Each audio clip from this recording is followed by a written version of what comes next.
and welcome back, my fellow Lovecraftian. Today we'll be reading The Cats of Ulthar by H.P. Lovecraft. It is said that in Ulthar, which lies beyond the river sky, no man may kill a cat. And this I can barely believe as I gaze upon him who sits purring before the fire, for the cat is cryptic and close to strange things which men cannot see. He is the soul of antique Egyptius, and bearer of tales from forgotten cities in Meru and Ophir. He is the kin of the jungle lords, and heir to the secrets of Hore and sinister Africa. The Sphinx is his cousin, and of course he speaks her language, but he is more ancient than the Sphinx and remembers that which she has forgotten. In Ulthar, before ever the Burgese forbade the killing of cats, there dwelt an old cotter and his wife who delighted to trap and slay the cats of their neighbors. Why they did this, I know not, save that many hate the voice of the cat in the night, and take it ill that cats should run stealthily about yards and gardens at twilight. But, whatever the reason, this old man or woman took pleasure in trapping and slaying every cat which came near to their hovel, and from some of the sounds heard after dark, many villagers fancy that the manner of slaying was exceedingly peculiar, but the villagers did not discuss such things with the old man and his wife because of the habitual expressions on their withered faces of the two, and because their cottage was so small and so darkly hidden under spreading oaks at the back of a neglected yard.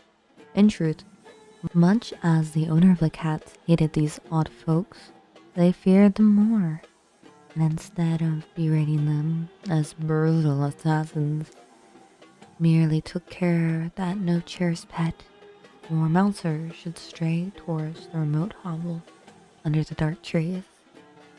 When, through some unavoidable oversight, a cat was missed and sounds heard after dark, the loser would lament impotently or console himself by thanking fate that it was not one of his children that had thus vanished. For the people of Ulthar were simple and knew not whence it is all cats first came. One day, a caravan of strange wanderers from the south entered the narrow cobbled streets of Ulthar. Dark wanderers they were, and unlike the other roving folks who passed through the village twice every year, in the marketplace they told fortunes for silver and bought gay beads from the merchants. What was the land of these wanderers, none could tell, but it was seen that they were given to strange prayers, and they had painted on the sides of their wagons strange figures with human bodies and the heads of cats, hogs, rams, and lions. And the leader of the caravan wore a headdress with two horns, a curious disc betwixt the horns. There was in the singular caravan a little boy with no father or mother, but only a tiny black kitten to cherish. The plague had not been kind to him, yet had left him the small furry thing to mitigate his sorrow, and when one is very young, one can find great relief in the lively antics of a cute black kitten. So, the boy whom the dark people called Menace smiled more often than he wept as he sat playing with his graceful kitten on the steps of an oddly painted wagon. On the third morning of the wanderer's stay in Ulthar, Menace could not find his beloved kitten, and as he sobbed aloud in the marketplace, certain villagers told him of an old man and his wife, and of sounds heard in the night, And when he heard these things, his sobbing gave place to meditation, and finally to prayer.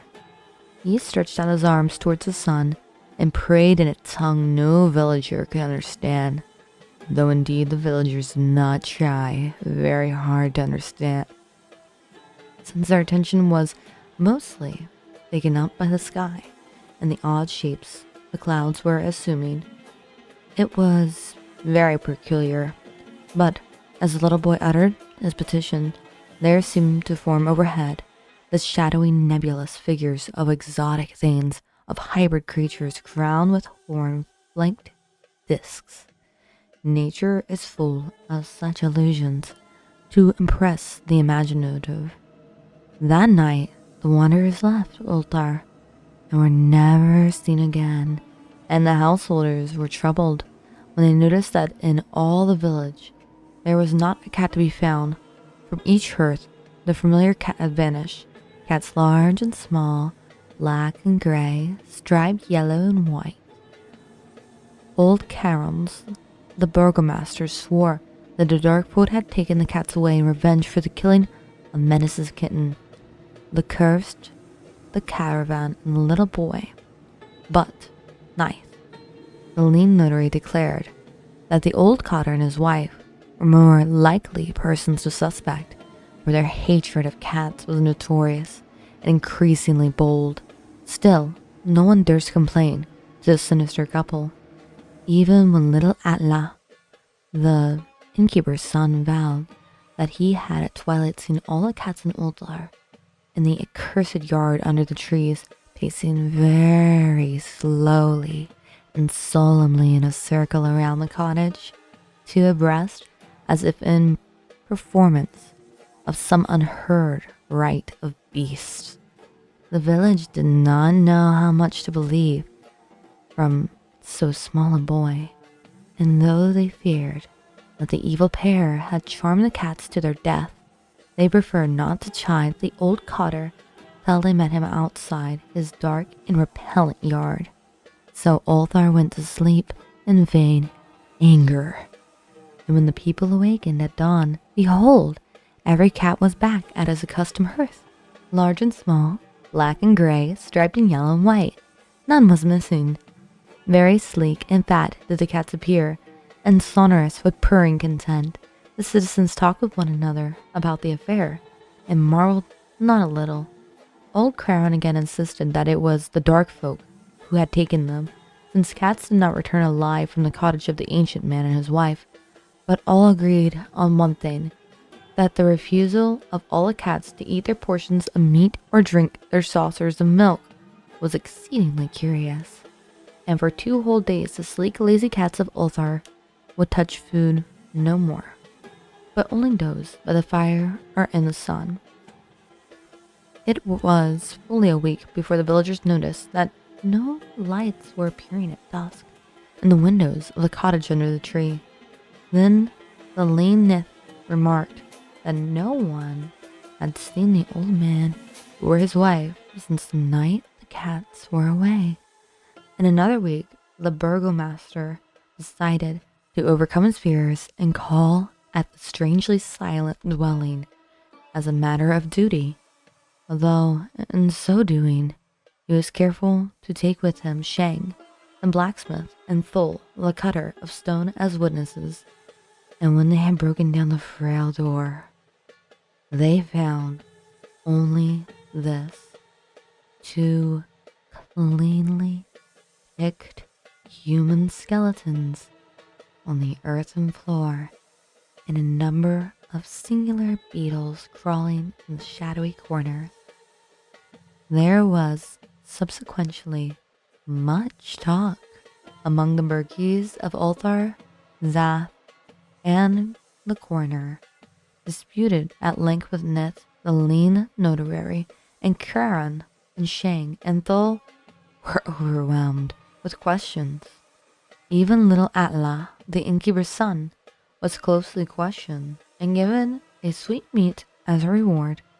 They talked of the old cotter and his wife, of the caravan of dark wanderers, of small Minas and his black kitten, of the prayer of Minas into the sky during the prayer of the doings of the carts on that night the caravan left, and of what was later found in the cottage under the dark trees in the repellent yard, and in the end, the Burgonist passed that remarkable law which is told of by traders in Hatheg and discussed by travelers in near, namely, that in Ulthar, no man may kill cat.